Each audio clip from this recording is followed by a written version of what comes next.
Why is fat empowerment important?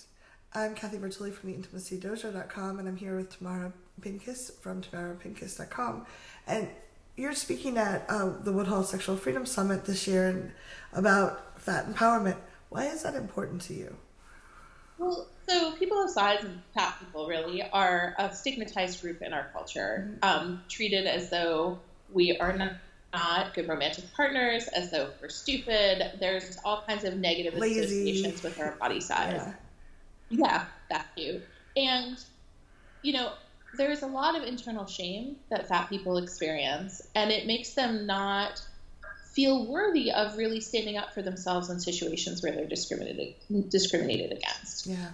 Often when they are treated poorly by their peers, treated poorly by their employers, treated poorly in the healthcare system, they feel like it's their fault because if they were good, they would be thin. And so they don't necessarily stand up for themselves in the way that they could.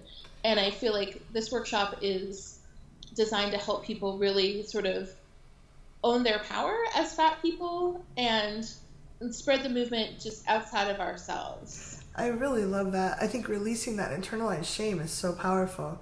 Yeah. So Tamara, why did you choose Woodhull as your venue to share this? Well, I think that I love the community at Woodhull. I've been going for years. It was one of the first places that I really started thinking about and talking about my experience as a fat person in our culture. I went to a workshop by, I can't say her name well, Sonali Weshwatar a few years ago about weight bias that was really, really powerful for me. And so I wanted to share something in the space that sort of took the next step, from not only are we not bad people for being fat, but also we need to change the culture around fat. Yeah, I think it's so important. What's one of the favorite things you've gotten out of being at Woodhull? I'm excited. That's where I met you. It's the first place I spoke about size acceptance. Mm-hmm.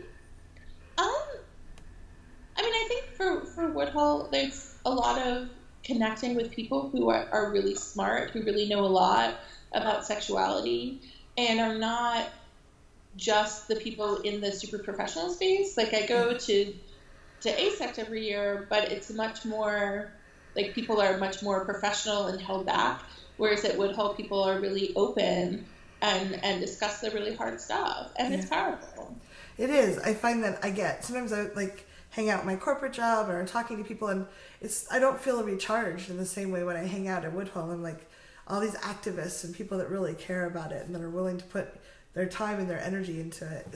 I feel really recharged. Yeah.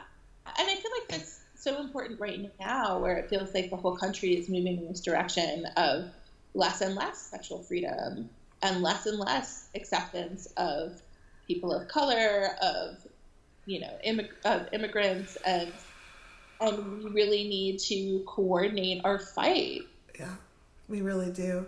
So before we wrap up, could you give us one tip that you would tell someone who was struggling with fat empowerment and feeling accepting of their body? One thing that you think that might help them move forward to feeling better about themselves? I think that just because you're fat doesn't mean you're not lovable.